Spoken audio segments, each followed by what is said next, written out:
जय Hind and hello guys, स्वागत है आपका आपके अपने YouTube चैनल ज्ञानदेह होस्ट में। और इस वीडियो में मैं आपको बताने वाला हूं railway RRB group D online form 2026 के बारे में, जहां पर गाइस आपको latest update and last date update के साथ में फॉर्म कैसे फिल करना है इसके बारे में पूरी जानकारी दी जाएगी। गाइस आपके पास यहां पर लास्ट के 3-4 दिन ही बचे हुए हैं इस फॉर्म को भरने में। एंड गाइस मैं आपको बता दूँ कि अगर आप यहाँ पर इसमें कोई भी प्रॉब्लम फेस करें इस फॉर्म को भरते समय, जैसे कि मेनली मेरे पास रिक्वेस्ट आ रही है कैंडिडेट की कि सर हम अपना आधार लिंक नहीं कर पा रहे, हमें यहाँ पर प्रॉब्लम आ रही है, क्योंकि जब इस फॉर्म को स्टार्ट किया था आरआरबी ग्रुप डी ने आरआरबी ने, तो गाइज उस वक्त आपसे बैंक डिटेल ली जा रही थी, बट अभी बाद में चेंजेस करके अब आपको आधार के थ्रू इसमें जो अपना बैंक अकाउंट है वो लिंक करना होता है। अगर गाइज आपका जो बैंक अकाउंट है उसके साथ में आधार लिंक है, आधार लिंक नहीं है, तो फिर आपका यहाँ पर बैंक अकाउंट भी लिंक नहीं हो पाएगा, क्योंकि वहीं से आधार के थ्रू ही आपकी इन्फॉर्मेशन फैच की जाती है। तो पहले तो आप आपका बैंक अकाउंट अपने आधार से लिंक करा लीजिए अगर नहीं हुआ है, और फिर उसके बाद में गाइज आप यहाँ पर जो अपना आधार नंबर डालेंगे और अपने बैंक को लिंक करेंगे वो हो जाएगा। इसके अलावा गाइज अगर आप जो प्रोसेस में इस वीडियो के अंदर आगे बताऊंगा बैंक को लिंक करने का वो नहीं हो रहा है आपसे, तो आप मेरे द्वारा भी करा सकते हैं। उसके लिए आपको सिर्फ 100 रुपये चार्ज देना होगा और ये मेरी मेहनत के लिए होगा, इसमें मैं आपका काम करूँगा। अगर आपका आधार लिंक नहीं है आपके बैंक से तो उसका जो प्रोसेस है वो मैं ट्राई करूँगा, अगर वो मेरे एंड से हो सकता है तो वो मैं कर दूँगा, और अगर मेरे एंड से नहीं हो सकता तो फिर वो आप ही को कराना होगा। हाँ, उसके बाद का जो प्रोसेस है आपका बैंक लिंक करने का इससे वो मैं यहाँ पर कर दूंगा, और आपको यहाँ पर उसके लिए मात्र 100 रुपये पे करने होंगे। बट गाइज पहले मेरा फोकस यही रहेगा कि आप खुद से ट्राई कीजिए, खुद से कीजिए, न हो तो ही आप मेरे पास आइएगा। उसके लिए आपको मुझे इंस्टाग्राम पर कांटेक्ट करना है। तो आप क्या करेंगे, मेरे द्वारा अपना आधार लिंक कराने के लिए मेरी इंस्टाग्राम ID AMZADMALIK00 इसको फॉलो करेंगे, और फॉलो करने के बाद में मैसेज कर देंगे और बोलेंगे कि सर हमें ये चीज़ करानी है। फिर आपसे कॉन्टैक्ट करके यहाँ पर जो आपका काम है वो कर दिया जाएगा। बट आपको यहाँ पर पहले पेमेंट करना होगा, ये नहीं है कि सर बाद में करूंगा, ऐसा करूंगा, क्योंकि मेरे पास उतना टाइम है नहीं कि मैं यहां से आपके साथ मोल भाव करूं, इसलिए मैं आपको पहले ये चीज़ बोल दे रहा हूं। अब चलिए अगेन पॉइंट पर आते हैं। तो गाइज यहां पर आपकी जो अन्य इश्यूज है, जैसे कि सिग्नेचर बहुत सारे कैंडिडेट अपलोड नहीं कर पा रहे, फोटो अपलोड नहीं कर पा रहे, और आपकी क्वालिफिकेशन की जानकारी, फिर बोलते हैं बहुत सारे कैंडिडेट की सर बोर्ड नेम फिल नहीं कर पा रहे। तो गाइज अगर बोर्ड नेम का कोई इशू है या फिर क्वालिफिकेशन में क्वालिफिकेशन टाइप करने का कोई इशू आ रहा है, तो ऐसे में आपको अपना ब्राउजर दूसरा ट्राई करना है। कई बार ब्राउजर में ही बग आ जाता है और आप यहाँ पर इस तरह से बोर्ड नेम या फिर कोई भी डिटेल्स वहाँ पर जो टाइप करनी होती है वो नहीं लिख पाते हैं। तो ये चीज़ आपको ट्राई करके देखनी है। अब यहाँ पर इस वीडियो के अंदर आपको पूरी जानकारी बहुत अच्छे से एक्सप्लेन की जाएगी, तो वीडियो को आपको बिना स्किप किए पूरा देखना है। चलिए शुरू करते हैं। फटाफट से वीडियो को लाइक शेयर करके चैनल को सब्सक्राइब कर ले और बेल आइकन को ऑन कर ले। फिर जो लिंक वीडियो को डिस्क्रिप्शन में दिया है आप ओपन कर लेंगे। जैसे कि मैंने अभी आपको बताया, आपको यहाँ पर जानकारी जानने को मिलेगी 22,195 पोस्ट निकाली गई है। फॉर्म आप लोग इसके 2 मार्च 2026 तक भर पाएंगे। तो आपके पास ज़्यादा समय बचा नहीं है। क्या पता आप इस वीडियो को ऐसे टाइम पर देख रहे हो जिससे कि आपके पास 2 दिन का समय हो या 1 दिन का, या फिर उसी दिन लास्ट डेट हो। तो कहने का ये मतलब है कि अगर आप जरा भी इंटरेस्टेड है तो जितना जल्दी हो सके इस फॉर्म को भर लेना। इसमें फॉर्म भरने के लिए सिंपल आपसे 10वीं पास की योग्यता मांगी है। अगर 10वीं पास है तो भी अप्लाई कर सकते हैं, ITI वाले हो तो भी अप्लाई कर सकते हो। एज लिमिट आपकी 18 से 33 साल रखी गई है जनरल कैटेगरी कैंडिडेट के लिए, क्योंकि गवर्नमेंट रूल्स के अकॉर्डिंग अलग से SC/ST कैंडिडेट को 5 साल की छूट मिलेगी अपर एज लिमिट में, और OBC को 3 साल की। सैलरी भी इसमें आपको अच्छी खासी मिलेगी, 18,000 रुपये से लेकर 56,900 रुपये जो होती है।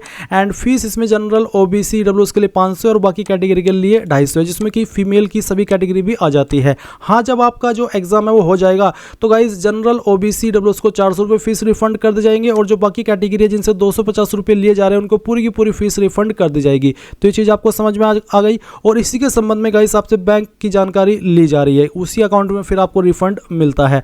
अब आप क्या करेंगे, अब आप यहाँ पर अगर इसमें एलिजिबल है और आप ये फॉर्म भरना चाहते तो इंपॉर्टेंट लिंक के सेक्शन से अप्लाई ऑनलाइन लिंक ओपन करेंगे। देन आपके सामने ये वेबसाइट आ जाएगी। यहाँ पर कुछ अपडेट्स भी अगर आप इनको देखना चाहें तो देख सकते हैं। यहाँ पर आ जाने के बाद में अगर गाइज आपने इस वेबसाइट का इस्तेमाल करके 2024 या 25 के अंदर कोई भी फॉर्म भर लिया था तो आपका अकाउंट बना हुआ है। आप डायरेक्टली लॉगिन के ऊपर क्लिक करेंगे और 2 माध्यम से लॉगिन हो सकते हैं। पहला है लॉगिन विद आधार। अगर आप इसका इस्तेमाल करते हैं तो आप वो नंबर डालिए जो आपका आधार के साथ में लिंक है, और फिर जनरेट आधार OTP करिए। उसके ऊपर एक OTP जाएगा, जैसे वो आप यहाँ पर डाल देंगे और यहाँ टिक करेंगे, और साथ ही अपनी पहचान प्रमाणित प्रमाणित करेंगे कि मैं रोबोट नहीं हूँ और लॉगिन के ऊपर क्लिक करेंगे तो गाइज आप लॉगिन हो जाएंगे। एंड अगर इसमें कोई इशू आता है तो आप login with RRB account credential का इस्तेमाल करना। इसमें आप आपका रजिस्टर्ड नंबर या ईमेल एड्रेस डालना, अपना पासवर्ड जो आपने बनाया था अकाउंट क्रिएट करते समय और लॉगिन हो जाना। अगर पासवर्ड भूल चुके हैं तो फॉरगॉट पासवर्ड के ऊपर क्लिक करके अपना पासवर्ड रिसेट कर लेना। इसमें आप आपका नंबर डालेंगे और फिर आपका डेट ऑफ बर्थ और फिर यहाँ पर प्रोसीड पर जैसे क्लिक करेंगे तो गाइज यहाँ पर ओटीपी के माध्यम से आपको एक न्यू पासवर्ड मिल जाएगा जिसका इस्तेमाल करके आप लॉगिन हो जाएंगे। बट गाइज अगर आप फ्रेशर है, आपने अभी तक इस वेबसाइट का इस्तेमाल करके ना तो कोई फॉर्म भरा ना ही अपना जो रजिस्ट्रेशन है वो किया है, तो आप पहले वो करेंगे। तो आपको क्या करना है, आप यहाँ पर क्रिएट एन अकाउंट इसके ऊपर क्लिक करेंगे। देन यहाँ पर प्लीज नोट करके भी उनको यही चीज बोली जा रही है कि अगर आपने 2024 या फिर 2025 के अंदर कोई भी सीएन का फॉर्म जो कि आरआरबी के द्वारा इशू किया गया वो भर लिया था तो आप इसमें दोबारा रजिस्ट्रेशन नहीं करेंगे, आप डायरेक्टली लॉगिन कर लेंगे। बट गाइज अब आप इस वाले इंटरफेस पर आए हैं या फिर यहाँ तक आए हैं इस वीडियो के अंदर तो आप इसमें पहले से रजिस्टर्ड नहीं है, पहली बार कोई फॉर्म भर रहे हैं इस वेबसाइट का इस्तेमाल करते हुए, तो आप यहाँ पर इस प्लीज नोट को ओके कर दीजिए। अब आती है कंट्री ऑफ नेशनलिटी। तो सबसे पहले आपको यहाँ पर इसमें इंडिया सेलेक्ट कर लेना अगर आप इंडियन हैं। फिर आपको यहाँ पर आपका जो फुल नेम है वो एंटर करना है 10th के सर्टिफिकेट के अकॉर्डिंग। और गाइज इस फुल नेम को आपको यहाँ पर दोबारा डाल करके वेरीफाई भी कर देना है। फिर आपसे पूछेगी कि आपने 10वीं के बाद में आपका नाम बदला है, अगर हाँ तो यस, नहीं तो आप नो कर देंगे। फिर जो आपका डेट ऑफ बर्थ है वो आप यहाँ पर कैलेंडर के ऊपर क्लिक करके सिलेक्ट करेंगे। पहले आप यहाँ से आपका जो ईयर है वो सिलेक्ट कर लेंगे, फिर उसके बाद में आपको यहाँ पर जो आपका मंथ है वो सिलेक्ट करना है एंड देन यहाँ पर डे, तो आपका डेट ऑफ बर्थ आ जाएगा। फिर गाइज आपको डेट ऑफ बर्थ को यहाँ पर दोबारा से यहाँ पर डाल के वेरीफाई करना है। तो जो भी आपका डेट ऑफ बर्थ अभी आपने भरा वो आप यहाँ पर एंटर कर दें। इसके बाद आप आपका जेंडर सेलेक्ट कर लेंगे, मेल या फीमेल। जेंडर को दोबारा सेलेक्ट करके वेरीफाई कर देंगे। सेम वे में आप यहाँ पर आपका जो फादर नेम है वो एंटर करेंगे। ये भी आपको 10th के सर्टिफिकेट के अकॉर्डिंग फिल करना है। तो फादर नेम को आपको यहाँ पर दोबारा डाल करके वेरीफाई कर देना है। इसके बाद आप यहाँ पर आपकी माताजी का नाम एंटर करेंगे, माताजी के नाम को दोबारा डाल करके वेरीफाई कर देंगे। फिर आती कॉन्टैक्ट डिटेल। यहाँ पर आप आपकी ईमेल एड्रेस डालेंगे जो कि आप रजिस्टर करना चाहते हैं और फिर जनरेट ईमेल ओटीपी के ऊपर क्लिक करेंगे। आपकी इस ईमेल के ऊपर एक ओटीपी सेंड किया जाएगा जो कि आप यहाँ पर डाल करके वेरीफाई कर देंगे। सेम वे में आप आपका मोबाइल नंबर डालेंगे और जनरेट मोबाइल ओटीपी इसके ऊपर क्लिक करके इसको भी वेरीफाई कर देंगे। अब आपके पास 3 ऑप्शन नीचे यहाँ पर है, एक है वेरिफिकेशन थ्रू डिजिलॉकर और दूसरा है वेरिफिकेशन थ्रू आधार कार्ड या फिर I do not have Aadhaar card. तो अगर आप डिजिलॉकर के माध्यम से वेरिफिकेशन करना चाहते तो आपको वेरिफिकेशन थ्रू डिजिलॉकर इसके ऊपर क्लिक करना होगा। आपको डिजिलॉकर की वेबसाइट के ऊपर ट्रांसफर किया जाएगा। अगर आपका डिजिलॉकर की वेबसाइट के ऊपर पहले से अकाउंट बना हुआ है तो आप डायरेक्टली लॉगिन करके अपनी परमिशंस अलाउ कर देंगे और जो आपकी डिटेल्स है जो भी आपने वहां पर डिजिलॉकर के ऊपर डॉक्यूमेंट्स अपलोड किए वो यहाँ पर सभी फैच कर ले जाएंगे। और अगर आप आधार कार्ड के थ्रू इसमें वेरिफिकेशन कराना चाहते तो आप इसके ऊपर क्लिक करेंगे, देन आपको आधार की वेबसाइट के ऊपर ट्रांसफर किया जाएगा। वो कैसे आप देख लीजिए, नीचे यहाँ पर आपसे आपका आधार नंबर मांगा है। जैसे आप आपका आधार नंबर डालेंगे, जनरेट आधार ओटीपी के ऊपर क्लिक करेंगे तो गाइज यहाँ पर एक ओटीपी आपको सेंड किया जाएगा। वो ओटीपी डालेंगे और वेरीफाई के ऊपर क्लिक करके उसको वेरीफाई कर देंगे। इसके बाद आप यहाँ पर टिक करेंगे, फिर आप एक पासवर्ड क्रिएट करेंगे। पासवर्ड आपका कैसा उसका आप एग्जांपल देख लीजिए। पासवर्ड के अंदर इंग्लिश का कैपिटल लेटर कम से कम एक, स्मॉल लेटर कम से कम एक स्पेशल कैरेक्टर और साथ ही डिजिट, कुछ इस तरह का पासवर्ड आप बना लेंगे अपनी मर्जी से और उस पासवर्ड को दोबारा डाल करके वेरीफाई कर देंगे। फिर आप यहाँ पर आई एम नॉट रोबोट के ऊपर क्लिक करेंगे और preview and create an account इसके ऊपर क्लिक करेंगे। इसके ऊपर क्लिक करने के बाद जो भी जानकारी आपने शुरू से लेकर अभी तक भरी है वो सभी आपके सामने आएगी। अच्छे से जानकारी एक एक करके चेक कर लेना क्योंकि ये वो सब जानकारी है जो कि करेक्शन के टाइम भी आप एडिट नहीं कर पाएंगे, इसलिए सभी जानकारी अच्छे से चेक करने, टाइम लगा करके एक एक स्पेलिंग, ताकि आपको पूरी तरीके से श्योरिटी हो जाए कि यहाँ सभी इन्फॉर्मेशन सही है। और जब आपकी इन्फॉर्मेशन बिल्कुल करेक्ट हो तब आप यहाँ पर इसको सबमिट कर देना। जैसे ही आप ये प्रोसेस कंप्लीट कर लेंगे आपका अकाउंट क्रिएट हो जाएगा। अब आप यहाँ पर इस वाले इंटरफेस पर आएंगे और लॉगिन करेंगे। लॉगिन करने के लिए आपके पास यहाँ पर 2 विकल्प हैं, एक है आधार वाला। अगर आपने आधार के थ्रू वेरिफिकेशन किया है तो आप यहाँ पर लॉगिन विद आधार सेलेक्ट करके आपका वो नंबर डालिए जो आधार के साथ में लिंक है और जनरेट आधार ओटीपी के ऊपर क्लिक कीजिए और जो ओटीपी आएगा वो यहाँ पर डाल करके आई एम नॉट रोबोट के ऊपर क्लिक करके लॉगिन हो जाइएगा। अगर इसमें कोई इशू आ जाता है तो आप login with RRB account credential इसके ऊपर क्लिक करना, आपका रजिस्टर्ड नंबर या ईमेल एड्रेस यहाँ पर डालना और जो पासवर्ड अभी आपने बनाया अपनी मर्जी से वो यहाँ पर डालना और फिर यहाँ पर आई एम नॉट रोबोट के ऊपर क्लिक करके लॉगिन के ऊपर क्लिक करना। इसके बाद में गाइज आपके सामने यहाँ पर ओटीपी सेंड करने का विकल्प आएगा। आपको सेलेक्ट करना होगा कि आप ओटीपी ईमेल पर चाहते हैं या फिर नंबर पर, जो भी माध्यम आप सेलेक्ट कर लेते हैं उसी के ऊपर आपको ओटीपी सेंड किया जाएगा। वो ओटीपी OTP आप यहाँ पर डालेंगे और लॉगिन के ऊपर क्लिक कर देंगे। कई बार OTP आने में थोड़ा लेट हो जाता है, इसलिए आपको थोड़ा सा वेट कर लेना है। अब आप यहाँ पर क्या करेंगे, ऑनलाइन एप्लीकेशन के सेक्शन में क्लिक करेंगे, आपको यहाँ पर आपकी वैकेंसी देखने को मिल जाएगी। कुछ कैंडिडेट यहाँ पर इसमें प्रॉब्लम फेस कर रहे हैं कि उनके सामने दिल्ली जोन नहीं आ रहा है। तो गाइज जिन कैंडिडेट के सामने यहाँ पर दिल्ली जोन नहीं आ रहा है उनको यहाँ पर इसमें चंडीगढ़ जोन से अप्लाई कर लेना है, क्योंकि यहाँ पर दिल्ली जोन का जो एक सब कॉन्टिनेंट जोन है वो यहाँ पर चंडीगढ़ माना जाता है। प्रीवियस भर्ती में भी कुछ ऐसा ही हुआ था। तो यहाँ पर अगर आपको दिल्ली जोन में अप्लाई करना है तो आप चंडीगढ़ सेलेक्ट कर लेना। अब चलिए यहाँ पर आपको जिस भी जोन में अप्लाई करना है आपकी चॉइस के अकॉर्डिंग वो आप सिलेक्ट कर ले, फिर यहाँ पर टिक कीजिए और उसके बाद में नेक्स्ट के ऊपर क्लिक कीजिए। अब यहाँ पर आपके सामने कुछ ऐसा इंटरफेस आ जाएगा। गाइज मैं आपको बता दूं कि मेरा पहले से इस वेबसाइट के ऊपर OTR हो रखा था, मैंने पहले से अपना अकाउंट बनाया हुआ था, तो मेरी जानकारी यहाँ पर कुछ वहाँ से फैच कर ली गई है। अगर आप पहली बार इस फॉर्म को भर रहे हैं इस वेबसाइट का इस्तेमाल करते हुए, तो आपको सभी जानकारी यहाँ पर भरनी होगी। जैसे कि यहाँ पर एक विकल्प है मैरिटल स्टेटस, तो आप मैरिड हो या अनमैरिड हो, जो भी आपका स्टेटस है वो आप सेलेक्ट कर लेना। रिलीजन आपका क्या है, हिंदू, मुस्लिम, क्रिश्चियन, सिख, बुद्धिस्ट, जो भी है वो आप सेलेक्ट कर लीजिएगा।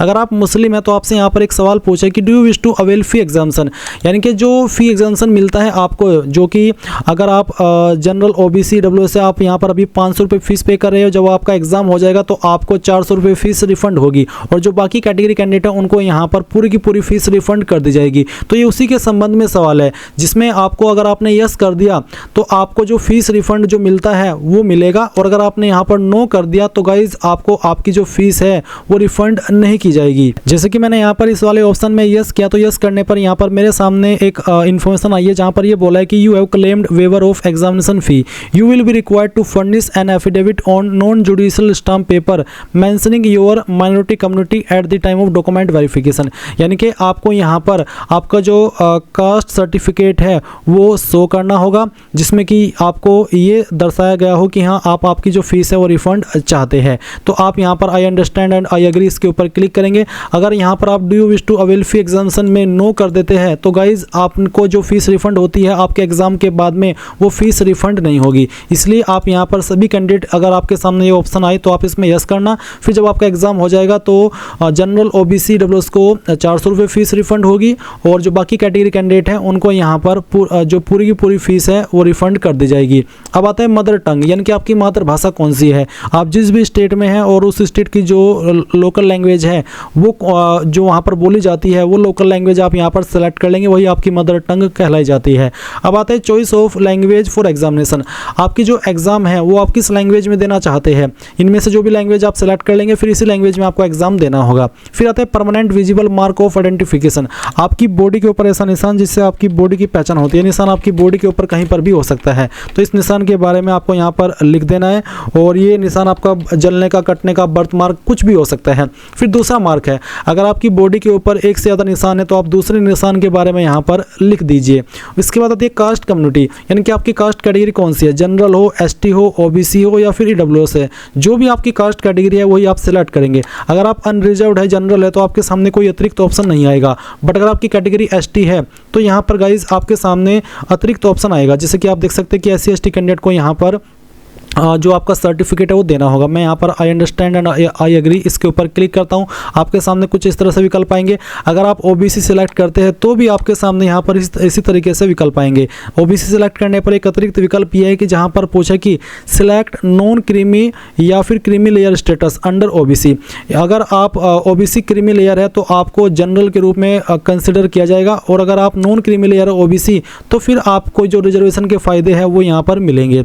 तो चलिए मैं यहाँ पर नॉन क्रीमी लेयर सेलेक्ट करता हूं। तो इसके बाद में आपको ये बोला है कि जो आपका OBC सर्टिफिकेट है वो आपका 1 अप्रैल 2025 के बाद का बना होना चाहिए और 2 मार्च 2026 के बीच, यानी कि आपका कास्ट सर्टिफिकेट 1 अप्रैल 2025 से लेकर के 2 मार्च 2026 के बीच का बना होना चाहिए, और उसमें जो आपकी मैक्सिमम इनकम है वो 8 लाख से ज़्यादा ना हो। अगर उसमें 8 लाख से ज़्यादा इनकम आपने दिखाई तो फिर आपको यहाँ पर रिजर्वेशन का फ़ायदा OBC का नहीं मिलेगा, तो उससे कम ही रहनी चाहिए। तो आप I understand and I agree इसके ऊपर क्लिक कर देंगे। रही बात विकल्प की, तो विकल्प इस तरह से आपके सामने आएंगे। अगर आप SC ST है तो भी आपके सामने ये सब विकल्प आएंगे, और अगर आप OBC है तो भी आपके सामने यही वाले विकल्प आएंगे। जहां पर पूछे नेम ऑफ द कास्ट, अब जो आपका सर्टिफिकेट है वो आपका सेंट्रल का बना होना चाहिए, क्योंकि गाइज ये भर्ती सेंट्रल गवर्नमेंट की है। अभी आप वीडियो के अंदर एक सेंट्रल का कास्ट सर्टिफिकेट देख रहे हैं जो कि OBC का है। इसमें यहाँ पर आपको मैं ये चीज़ एक्सप्लेन करूंगा कि कहाँ पर क्या जानकारी लिखी होती है।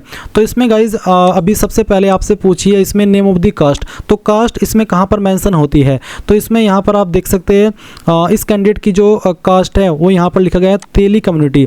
आप देख सकते हैं Uttar Pradesh state belongs to the Teli community, यानी कि यहाँ पर जो आपका लिखा होगा कास्ट, वो कास्ट आपको यहाँ पर इसमें नेम ऑफ द कास्ट में लिख देना है इस तरह से। उसके बाद में पूछा है कम्युनिटी सर्टिफिकेट नंबर, तो कम्युनिटी सर्टिफिकेट नंबर क्या है आप यहाँ पर देख सकते हैं। इसमें आवेदन क्रमांक है और प्रमाण पत्र क्रमांक है। तो गाइज जो आपका प्रमाण पत्र क्रमांक है यही आपका सर्टिफिकेट नंबर कहलाया जाता है। तो आप यहाँ पर इसमें सर्टिफिकेट नंबर में जो आपके सर्टिफिकेट में लिखा है प्रमाण पत्र क्रमांक वो लिख देंगे। उसके बाद आता है कम्युनिटी सर्टिफिकेट इशूइंग अथॉरिटी, कौन सी अथॉरिटी ने इसको जारी किया। यहाँ पर काफ़ी सारी पोस्ट दी गई है। अब ये कैसे पता चलेगा कि मेरा सर्टिफिकेट कौन से पोस्ट के अधिकारी ने जारी किया है। आप यहाँ पर सक्षम अपने इस सर्टिफिकेट में आइए और देखिए यहाँ पर सक्षम अधिकारी के बाद में कौन सी पोस्ट को लिखा गया है। जैसे कि ये सर्टिफिकेट इस कैंडिडेट का तहसीलदार के द्वारा जारी हुआ है। ऐसा नहीं है कि आपका सर्टिफिकेट भी तहसीलदार के द्वारा ही जारी हो, ये अलग अलग पोस्ट के अधिकारी द्वारा जारी होता है। तो आपको देखना है यहाँ पर सक्षम अधिकारी के बाद में कौन सी पोस्ट लिखी है। जो भी पोस्ट लिखी है अगर वो हिंदी में लिखी है तो आप उसको इंग्लिश में ट्रांसलेट कर लेना, और अगर आप समझ पा रहे हैं कि हाँ ये इस पोस्ट के अधिकारी ने जारी किया तो अच्छी बात है। जैसे कि यहाँ पर तहसीलदार लिखी है, अब मैं यहाँ पर आता हूँ और इसमें मैं तहसीलदार सेलेक्ट कर लेता हूँ। अब आता है कौन सी स्टेट के द्वारा जारी हुआ है, तो ये सर्टिफिकेट जारी हुआ है उत्तर प्रदेश के द्वारा। तो चलिए मैं यहाँ पर इसमें उत्तर प्रदेश सेलेक्ट कर लेता हूँ। अब आते हैं कि कौन सी डेट में जारी हुआ है, तो ये सर्टिफिकेट जारी हुआ है 15 फरवरी 2025। बट गाइज ध्यान दीजिए कि जो OBC का कास्ट सर्टिफिकेट है वो आपका 1 अप्रैल 2025 के बाद का बना होना चाहिए, यानी कि इस कैंडिडेट का ये सर्टिफिकेट वैलिड नहीं है क्योंकि इसमें ये पहले का बना हुआ है। तो आपको न्यू बनवा लेना है अगर आपकी डेट पुरानी है। चलिए मैं यहाँ पर ये सेलेक्ट कर लेता हूँ। इसके बाद गाइज आप यहाँ पर नीचे की तरफ आएंगे और आपकी जो एड्रेस की इन्फॉर्मेशन है वो देंगे। तो इसमें यहाँ पर आपको पहले आपका प्रेजेंट एड्रेस फिल करना है, जैसे कि आपकी स्टेट सेलेक्ट कर लेनी है, आपकी डिस्ट्रिक्ट सेलेक्ट कर लेनी है। एड्रेस क्या है वो कंप्लीट आपको एड्रेस के सेक्शन में डाल देना है। आपका नियरेस्ट सिटी या फिर मेजर टाउन कौन सा है वो आप यहाँ पर भर देंगे और अपना पिन कोड भी डाल देंगे। नीचे एक लाइन है कि tick if permanent address is same as present address, यानी कि अगर आपका परमानेंट एड्रेस और प्रेजेंट एड्रेस सेम है तो आप इस बॉक्स को टिक कर देना। अगर अलग है तो अनटिक करके अलग से इस तरफ अपना परमानेंट एड्रेस फिल कर लेना। बट मेरा सेम है तो मैंने इसको टिक कर दिया। इसके बाद आप पहले इस जानकारी को सेव कर देंगे और फिर नेक्स्ट के ऊपर क्लिक करेंगे। इसके बाद आपके सामने यहाँ पर डिक्लेरेशन आएगा जहां पर बोला है कि I hereby consent that my refund may be credited to the bank account linked with my mentioned Aadhaar number. ये जो इसमें एक इस तरह का एक विकल्प आ रहा है या कह लीजिए कि ऑप्शन आ रहा है, ये पहले नहीं आ रहा था जब आपके RRB ग्रुप डी के ये फॉर्म स्टार्ट हुए थे। ये बाद में चेंजेस किया गया है जिसमें कि यहाँ पर आपको बेसिकली ये कहा जा रहा है या फिर कह लीजिए कि मैं अपना कॉन्सेंट दे रहा हूँ कि जो मुझे रिफंड मिलेगा, जो कि मैंने वीडियो की शुरुआत में आपको बताया था कि SC ST कैंडिडेट को जो 250 रुपये फीस पे करनी होती है पूरी रिफंड की जाएगी जब उनका CBT हो जाएगा, यानी कि उनका एग्जाम हो जाएगा, चाहे वो पास करे चाहे फेल करे। और जो बाकी कैटेगरी कैंडिडेट 500 रुपये फी पे कर रहे हैं उनको 400 रुपये फीस रिफंड होगी।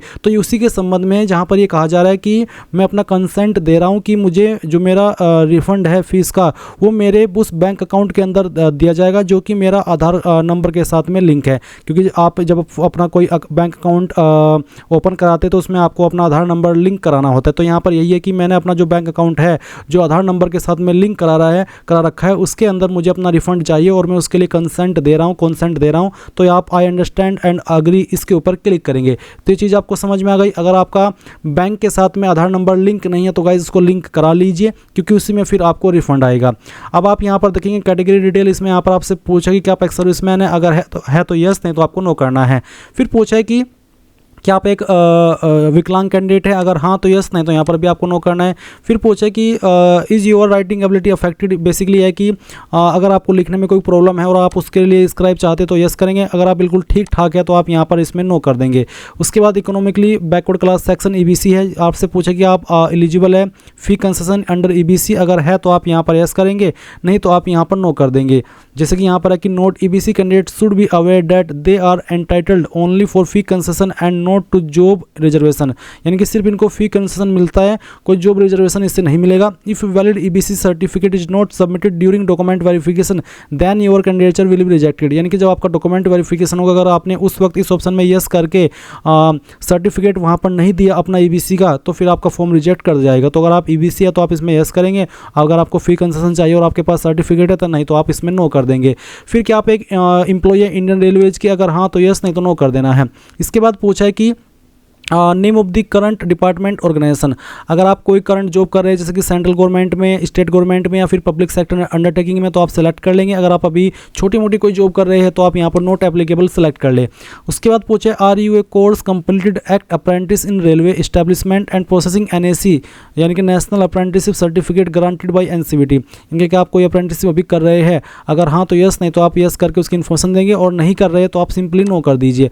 अब यहाँ पर आता है ये वाला ऑप्शन जो कि चेंज किया गया। पहले यहाँ पर आपसे बैंक अकाउंट की डिटेल ली जाती थी, अब आपसे सिंपली यहाँ पर आपका जो आधार नंबर है वो लिया जा रहा है, जो कि आपका बैंक अकाउंट के साथ में लिंक है। तो आप यहाँ पर अपना 12 डिजिट का आधार नंबर डालिए। गाइज मैंने यहाँ पर अपना जो आधार नंबर है वो डाला, और आधार नंबर डालने के बाद में यहाँ पर ऑटोमेटिकली जो मेरा बैंक है वो यहाँ पर फैच कर लिया है, जो कि मेरा आधार के साथ में लिंक है। आप देख सकते हैं इस तरह से आपकी डिटेल भी आ जाएगी। अगर आपको अकाउंट डिटेल चेंज करनी है तो आप चेंज अकाउंट डिटेल्स के ऊपर क्लिक करके वो भी कर सकते हैं। इसके लिए आप यहाँ पर इसके ऊपर क्लिक करेंगे और अपना जो आधार नंबर है, मान लीजिए आपको अपने बैंक अकाउंट के अंदर फी रिफंड नहीं चाहिए, आपको किसी दूसरे का आधार नंबर यहाँ पर देना होगा जो कि बैंक अकाउंट के साथ में लिंक है। तो जब आप यहाँ पर वो आधार नंबर डालेंगे तो उसके साथ में जो बैंक अकाउंट लिंक है वो यहाँ पर आ जाएगा। तो ये जो चेंज अकाउंट डिटेल का ऑप्शन है ये इसलिए दे रखा है ताकि आप अगर अपने बैंक अकाउंट के अंदर ना सही किसी और बैंक अकाउंट के अंदर फीस लेना चाहते हैं अपनी रिफंड वाली, तो फिर आप उस व्यक्ति का आधार नंबर डालिए जो कि बैंक के उसके अकाउंट के साथ में लिंक है, फिर उसी का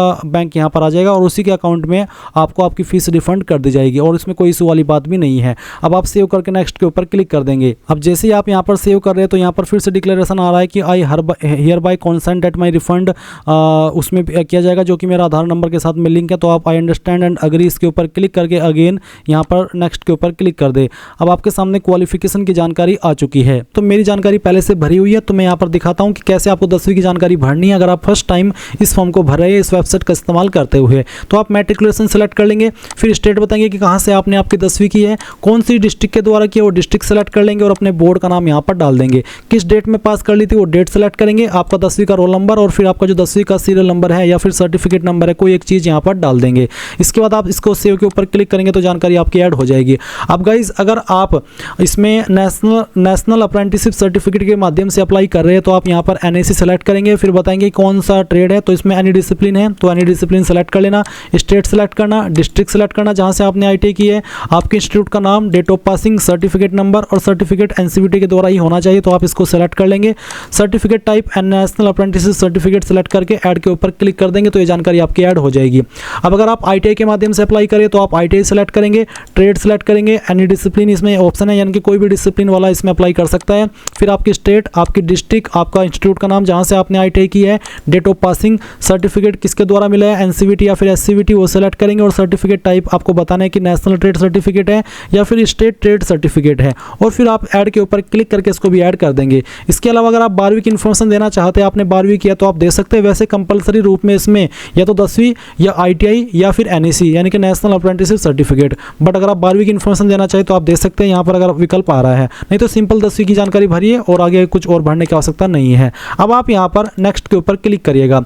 इसके बाद गाइज आपके सामने फोटो का ऑप्शन आता है और सिग्नेचर का ऑप्शन आता है। आपके फ़ोटो का साइज कितना होना चाहिए यहाँ पर दिया 30 से 49 KB के बीच में, और आपका जो फोटो है किस तरह का रिजेक्ट होगा वो आप देख लीजिए और किस तरह का एक्सेप्ट होगा वो भी यहाँ पर आपको दिया गया है। तो आप आपका पहले फ़ोटो अपलोड करेंगे, आप फ़ोटो मोबाइल से भी अपलोड कर सकते हैं। चलिए मैं आपको बताता हूँ कि कैसे आपको फ़ोटो का प्रोसेस और सिग्नेचर का प्रोसेस कंप्लीट करना है। तो आपको यहाँ पर क्या करना है, आपको कैप्चर लाइव इमेज इसके ऊपर क्लिक करना है और आपको बोला है फोटो कैप्चरिंग इंस्ट्रक्शंस। तो यहाँ पर क्या करें और क्या ना करें। You are allowed to capture only 3 times within 5 minute. 5 minute के अंदर 3 मौके आपको मिलेंगे अपलोड करने के। Sit in a well lit area in front of a light coloured background, sit at the centre and align your face with the red circle. यानी कि क्या क्या चीज़ आपको करनी है और क्या चीज़ आपको नहीं करनी है वो आपको यहाँ पर बोला गया है। तो कैप्चर लाइव इमेज, इसके ऊपर क्लिक कीजिए और आपसे पूछे कि आप जुड़वा है, अगर हाँ तो यस, नहीं तो आप नो करेंगे। नो करने के बाद आप कैप्चर लाइव इमेज इसके ऊपर क्लिक करेंगे और आपको आपका जो फेस है इस वाले बॉक्स के अंदर एडजस्ट करना है। गाइज जैसे ही आपका फोटो अपलोड हो जाए तो आप यहाँ पर आपका सिग्नेचर अपलोड करेंगे। इसका साइज जैसे कि यहाँ पर मेंशन किया गया कि 30 से 49 KB के बीच में होना चाहिए। तो आप ब्राउज के ऊपर क्लिक कीजिए, जहाँ पर आपकी सिग्नेचर की फाइल है वो आपको यहाँ पर सेलेक्ट करनी है और इसको ओपन करना है। आपका सिग्नेचर यहाँ पर आएगा और अगर उसमें कोई इशू हुआ तो आपको एरर दे दिया जाएगा। तो आप यहाँ पर सटीक फाइल सेलेक्ट करेंगे दिए गए इंस्ट्रक्शंस के अकॉर्डिंग, जो कि आपकी रिजेक्ट ना हो। चलिए मैं यह फाइल सेलेक्ट करता हूँ, ओपन करता हूँ। और गाइज अगर आप सही फाइल यहाँ पर सेलेक्ट करेंगे तो इस तरह से आपके सामने आ जाएगी। आप यहाँ पर इस तरह से आपका जो सिग्नेचर है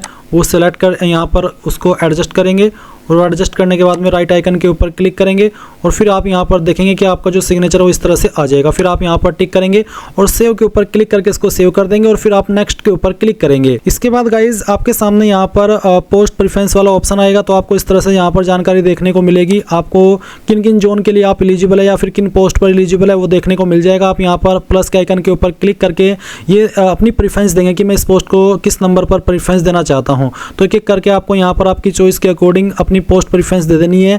और जैसे ही आप यहाँ पर ये सभी पोस्ट प्रेफरेंस देंगे तो नीचे इसके ऊपर टिक करना है, फिर नीचे की तरफ आना है, यहाँ पर टिक करना है। पहले इसमें आपको आपका नाम नहीं बल्कि उस जगह का नाम देना है जहाँ से आप फॉर्म को भर रहे हैं। तो आप यहाँ पर जिस भी सिटी से अपने फॉर्म भरे उसका नाम दे देना और सेव के ऊपर क्लिक करके प्रीव्यू पर क्लिक करना।